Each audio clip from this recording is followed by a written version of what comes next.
Isaiah Rashad. Turn him up.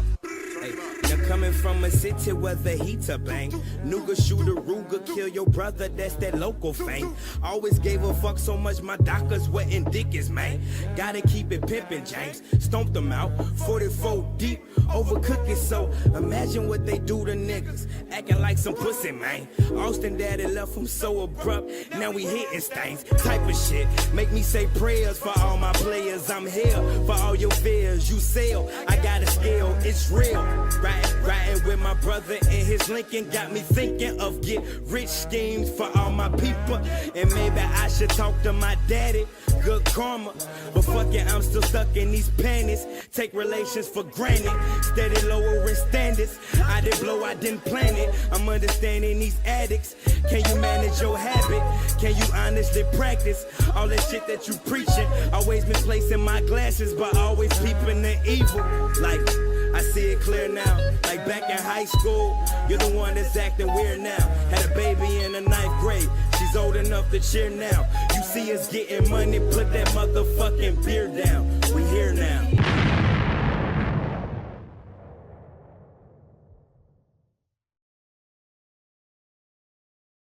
Isaiah Rashad was born Isaiah Rashad McClain in Chattanooga, Tennessee in May of 1991. In an interview with Complex, Isaiah commented on what it was like growing up in Chattanooga. He would say, "Chattanooga is too big to be a town and too small to be a city. Growing up in Tennessee is like growing up anywhere else. I was into sports, sucked at them. I was into music, I played in the band. I grew up in the projects until I was like 6 or 7. I moved around a lot after that." Growing up, Isaiah's mom was a janitor, and whatever school she worked at is the school that he went to. Between the 2nd and 7th grade, Isaiah went to about 5 different schools, and his mom tried to make sure that he had the most regular life that he could. Isaiah's dad would leave the family when Isaiah was 3. Isaiah now admits that it's not a big deal to him, but back then it definitely did mean a lot to him. His mom would then meet his stepdad, and that's the man that he considers his father. At the age of 16, Isaiah would work a lot of different jobs. "I worked a lot of jobs, I got a great resume. At 16, I worked at Hardee's and TVA. TVA was like teaching kids. I was working at TVA, Hardee's, and at DirecTV. Then I stopped working at TVA when I was 18. I worked at a microfilm department and at DirecTV and Hardee's, and then it was just Hardee's and the microfilm department. It was a lot of stuff. I just needed gas money, money for clothes for school. I wanted to take my girlfriend on dates. Those student loan checks, you want to get them, but you really don't want to get them. You get that $3,000 and they give you extra, but you gotta pay it back. You don't think about it, you go spend that stuff." Also, while Isaiah was working at Hardee's, he would cry in a bathroom listening to Kid Cudi's song, The Prayer. Please don't cry, just know that I have made these songs for you. The reason why Isaiah cried to this song is because the day prior, he applied for the Navy and thought that he could not change his mind. Hearing his cries, a man would slide Isaiah $5 underneath the stall, which I admit is kind of funny in that moment. But after crying, Isaiah realized that he needed to get on his grind with his music. For college, Isaiah would attend Middle Tennessee State University. He would attend this college because to him, it was the most credible school for communications majors. Outside of math class, school was pretty easy for Isaiah. He had committed to a major, but he didn't know what he wanted to do in life. He was initially going to go to barber school, but he opted not to go because he has very shaky hands due to him being electrocuted once. While Isaiah was in college, his great-grandma would pass away. He was smoking with his girlfriend in the car, and they would drive home because her funeral was the next day. Isaiah would stop to get some crystals and eventually would get pulled over. The cop found a roach of weed in Isaiah's car. The cop would give him a citation, and Isaiah would have to pay a hefty fine plus do community service. But that effed my school up. I had to do community service. I had from like November to January to do it. I waited until like January to start doing it. Those 10 days, I missed like 10 pivotal days in school, and it effed my school up too because they saw it was some drug related stuff. I started getting like a whole bunch of emails about not coming on campus with this and that. They started like looking for me to do stuff. I was getting profiled. Isaiah would also say that he could not get a job because of the way that they described it on the docket. The incident will go on his record. Right before he got signed to TDE was the first time that he had a job in almost a year. What makes it even worse is that he had a kid on the way way, so he was in a tough place. Speaking of TDE though, let's rewind to where Isaiah's start in music began. When Isaiah was young, he would stay with his dad and listen to the likes of Too Short and Scarface. Growing up, Isaiah briefly dreamed of becoming a preacher until his stepbrother lent him a copy of Outkast's album 80 Aliens in junior high, which shifted his ambitions. After 10th grade, Isaiah began rapping more and more. In college, Isaiah's friends introduced him to a guy with the studio. This guy was charging $20 a song. This guy would turn out to be Isaiah's cousin, so he started to let Isaiah record for free. Eventually, his cousin would start working at Volkswagen, so Isaiah bounced around to a couple of different studios. Isaiah would eventually stop going to school, and he would live wherever he could record for free because at the time, he didn't have no money and he had no job. I also have to add that while Isaiah was in college, he co-founded the hip-hop collective The House alongside Michael Da Vinci and Tut. The collective consists of both producers and rappers. But as far as trying to get on, Isaiah at first would begin to network with people from DJ Booth and Rolling Stone. He would send them songs, and when they did not like it, they would tell him why they didn't like it, which ultimately led to him improving. He didn't really have the craziest buzz, but eventually his music would start getting passed around to various A&Rs. You can check out Isaiah's music pre-2012 on places like SoundCloud and YouTube. In fact, his SoundCloud account goes back to August 9th of 2011 when he dropped 3 songs on that day. Those songs were Khaki, 2 Pills, and 95. My favorite out of these is Khaki. I ain't trying to change the world, I just want to change my home life and transition a couple wrongs right. Up, one of them long nights, contemplated suicide. In the mirror, you and I is do or die.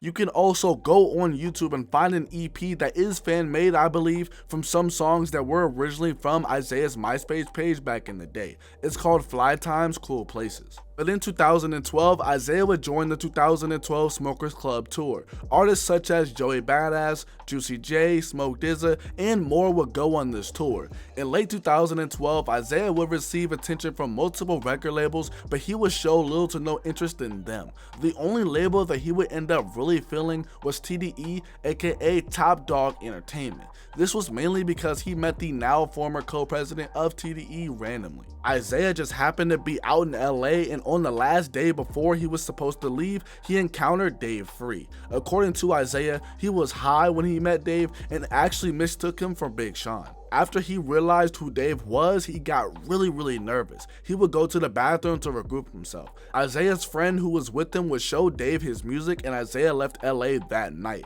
Dave called Isaiah 3 days later and told him that he was going to get him out of Chattanooga. Eventually, Dave brought Isaiah back to California, and Isaiah was signed to TDE. This was excellent timing due to him having a baby on the way. He would officially sign to TDE in 2013, with it becoming official in September of that year. That very same month, the video for his song Shot You Down would be released. The music video is set in the yard of a Chattanooga housing project, much like the one that Isaiah grew up in. The month after Shot You Down dropped, Isaiah would have his national television debut when he participated in the TDE Cypher during the 2013 BET Hip Hop Awards alongside his label mates Kendrick Lamar, Ab-Soul, Schoolboy Q, and J-Rock. This cypher is known for Kendrick Lamar going on last, and he would absolutely go off. If you have not seen it yet, go watch it, but those who know what I mean when I say Kendrick Lamar was not playing. I also feel like Isaiah did a really decent job in the cypher, but in regards to the cypher, Isaiah would say, that was frustrating. Imagine you having your verse ready and some dude come with 64 to 84 bars and he high-fiving and all of that. And before he do his stuff, it's like regular, like y'all dudes tore it up. Then you standing there watching another dude do his stuff for 4 minutes. It's like, damn, I really hope they don't forget we was here. That's what the cypher was like. It helped me though. It made it even tighter. We won. And that's exactly what happened. Nobody really talks about what the others did, and everybody did a decent to good job. Kendrick just came in, and his greatness speaks for itself. Isaiah had a very solid outing, but he definitely got better after this experience. In November of 2013, Isaiah would announce his debut album, which he named Cilvia Demo. He would say that he anticipated to drop it around December of that year. As we know, Cilvia didn't drop until a month later in January of 2014. Before Cilvia, Isaiah would have a concept for another project that would go on to be scrapped, which he dubbed Pieces of a Kid. I'm not doing that no more. That was a real sad project. It wasn't intentionally sad, but it was sad. I took too much time on it and not enough focus on it. I just took a lot of time making it, making parts of it, but it wasn't focused. It was too focused. I was trying too hard. I wasn't being myself. I'll probably never drop it. I mean, people heard pieces of it. Heard Cobain, High, Fake Trill. We had a couple of projects that I was supposed to be doing. I didn't do them because I wasn't ready to do them. I wasn't supposed to do them. Part 3, Part 2, Hurt Cobain, those 3 tracks were supposed to be on it, and I had a couple more. I had 8 new tracks. I scrapped all of them. I Shot You Down was one of them. That was the last one I recorded. I Shot You Down was when I was deciding if I wanted to do that project or if I was going to move on with something else. I Shot You Down was a transition to all of this. It was a start over. It was like my life started over. As I mentioned, in January of 2014, Isaiah will release his first project under TDE, which was Cilvia Demo. The cover art for the album will feature the scrap names of canceled projects and or scrap names for Cilvia Demo. The names Fake Trill, Khaki EP, Preacher's Son, Strictly 4, and Pieces of a Kid are scribbled out, leaving Cilvia Demo remaining. The project will peak at number 40 on the Billboard 200 charts, selling 8,500 copies in its first week.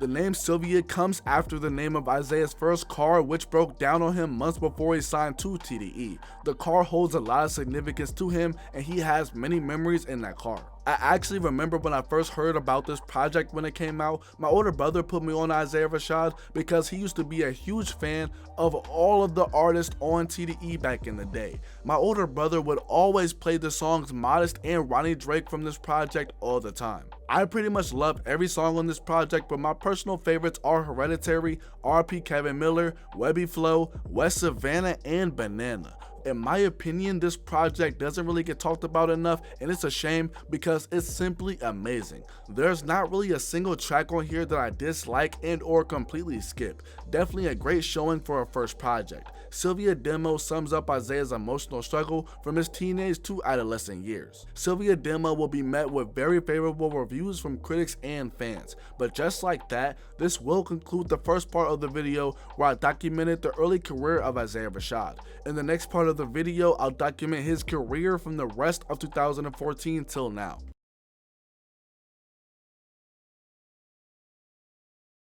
A couple of months after Cilvia Demo dropped, Isaiah would appear on the 2014 XXL freshman list alongside Lil Durk, Jaren Benton, Vic Mensa, John Connor, Chance the Rapper, Ty Dolla $ign, Rich Homie Quan, Kevin Gates, Lil Bibby, and August Alsina. Looking back on this class, it's a very interesting bunch to say the least. Isaiah will ultimately not release another project in 2014, and instead, he opted to join his fellow label mate Schoolboy Q while he was on his international tour for Q's third album, Oxymoron. It would be on this tour that Isaiah would develop an addiction to Xanax and alcohol. This would be an addiction that got out of hand multiple times, leading him to go to the hospital for damage to his stomach lining. His problems with alcohol also almost led to him being dropped from TDE on multiple different occasions. He didn't start drinking until he was 21, which is the legal age here in the United States. But as we know, I mean, there's a lot of people, especially in college, that do not wait until they're 21 to drink. So he started to drink when he was 21, but he did start to dabble and start to do drugs when he was 19. But it was when Isaiah signed to TDE and started making money that the change in lifestyle had a profound effect on him.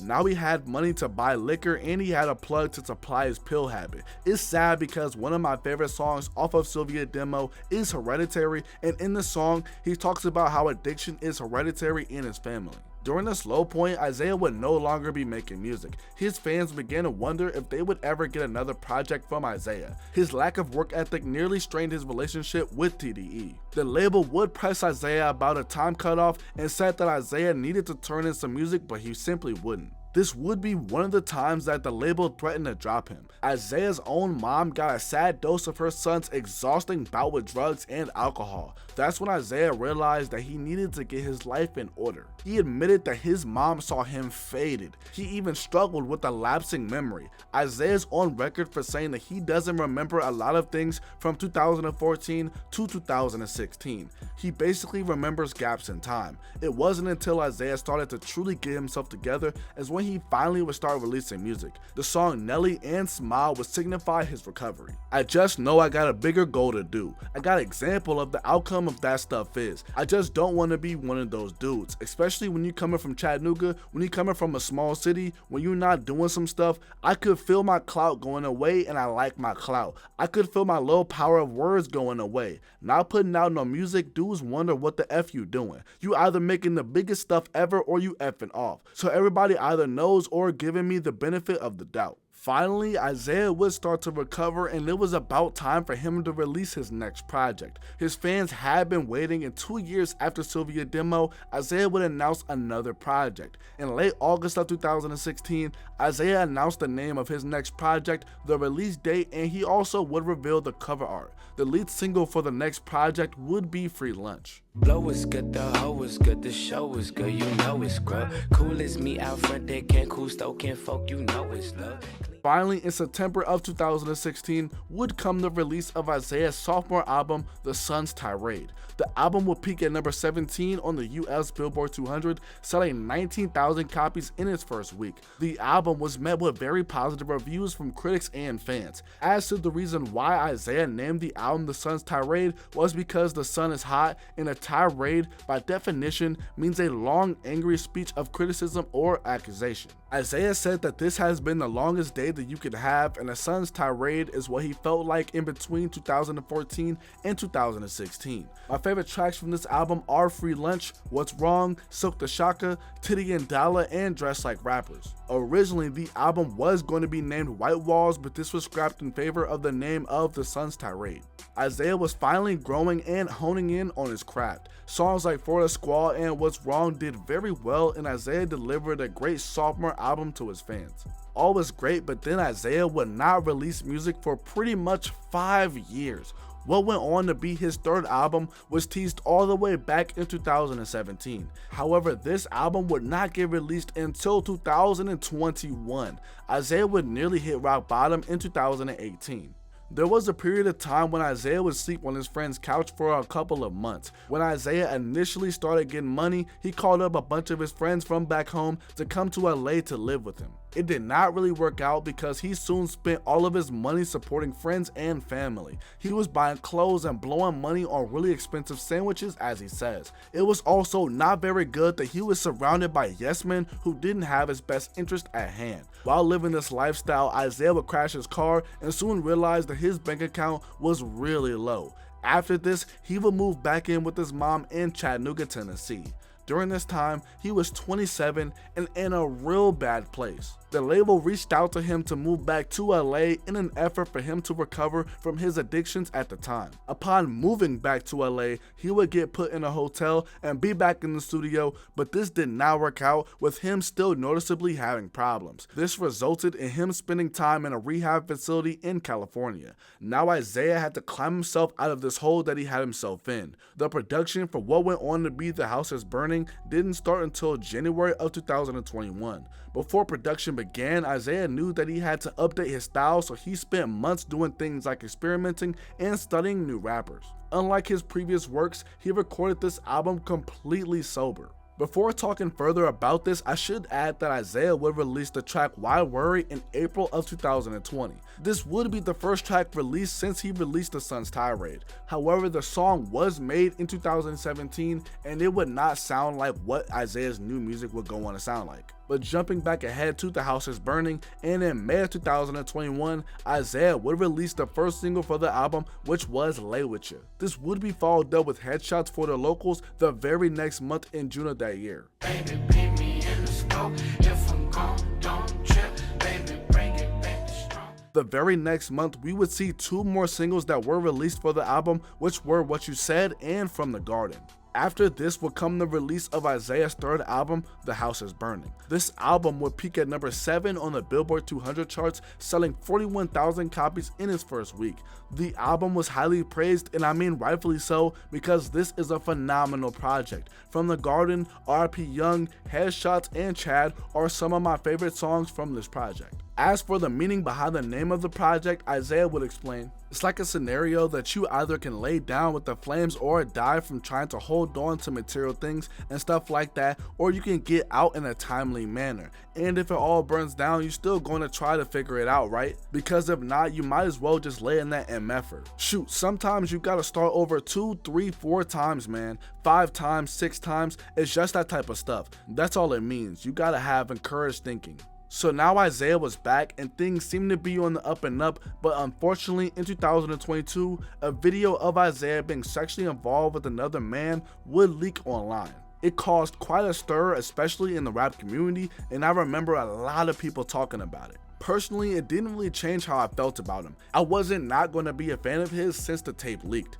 I definitely felt bad for him because he was outed. He really went through a lot during this time, and he would open up about this in his first interview after the leak with Joe Budden. Isaiah would say that he identified as gender fluid. The first couple of days after the tape leaked, Isaiah would wreck his car and his grandfather would pass away. In April of that year, Isaiah would perform at Coachella and he would address the leaked tape. He would play a video montage of people's commentary about the tape. During his set, he would also thank everyone for supporting him through this whole process and said that his supporters kept him alive after all that happened. And this is where we are today. Since then, there really hasn't been much news. Isaiah has been working on new music, but we can only hope that it can come soon. Given Isaiah's track record, we can only expect that his next record could be his best work yet. As an artist, the man simply does not miss, and I feel like he doesn't get mentioned enough. Definitely underrated, and he has a very good discography so far in his career. Fans are very interested in what's next for Isaiah and how he will move forward with everything going on in his career. But all in all, that pretty much wraps up this video.